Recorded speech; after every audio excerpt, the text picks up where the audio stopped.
বাংলাদেশের তৈরি পোশাক শিল্পকে আরও আধুনিক, টেকসই এবং বৈশ্বিক বাজারে প্রতিযোগিতামূলক করে তুলতে চট্টগ্রামে অনুষ্ঠিত হয়েছে Bangladesh Italy business to business বৈঠক।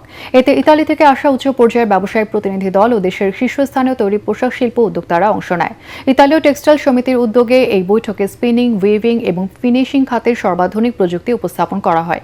এ সময় বক্তারা বলেন, ইতালিতে কর্মরত বিপুল সংখ্যক বাংলাদেশি এবং দুই দেশের দীর্ঘদিনের বাণিজ্যিক সম্পর্কই উভয় দেশের সহযোগিতার অন্যতম শক্তিশালী ভিত্তি।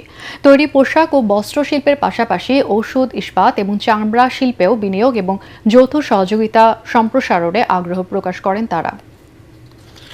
ইটালিয়ান ডেলিগেশন এসেছে, ঢাকাতে ছিল, এভরি টাইম ঢাকাতে এসে সব চলে যায়। ওরা চিটগংয়ে আসছে, মিটিং করতেছে। আজকে আমরা অনেক শিখতেছি ওদের থেকে, অনেক নতুন মেশিন। ইটালিয়ান তো পৃথিবীতে নম্বর 1 ম্যানুফ্যাকচার টেক্সটাইল মেশিন, কোয়ালিটি বলেন, সাস্টেনেবিলিটি বলেন, যেটা আমাদের দরকার।